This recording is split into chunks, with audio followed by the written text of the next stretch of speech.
150,000 soldiers in one day, 7,000 ships, over 1,000 warships, 2,000 aircraft. Britain's defence chief recalls the heroics of D-Day on the 6th of June 1944. Frozen in time on a giant map at Southwark House in Hampshire, where a lot of the planning was done.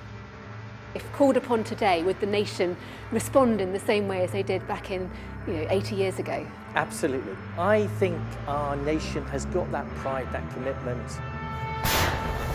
He drew similarities between Allied action against the Nazis in World War II and how nations today are rallying together to help Ukraine counter Russia's invasion.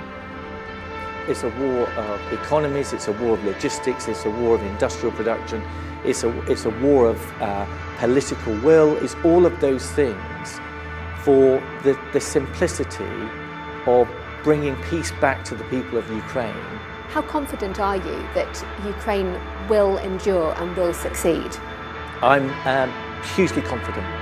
By the end of June, Russia will have lost 500,000 people killed and wounded.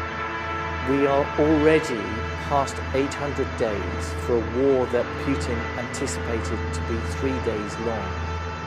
And this is tough for Ukraine, but we have to maintain our support.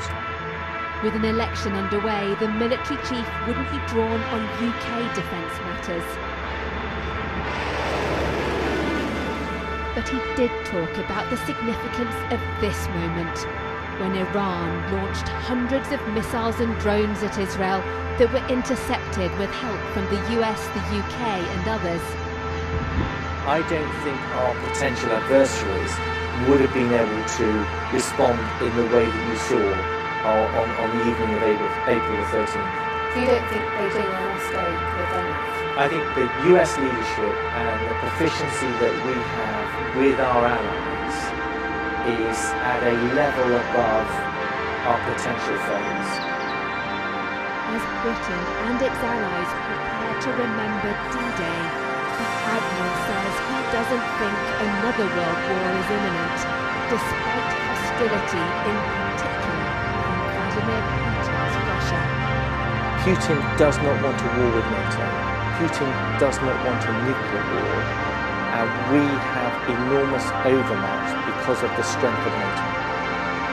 Yet, with Ukraine still a war zone, the risk of wider conflict returning to Europe surely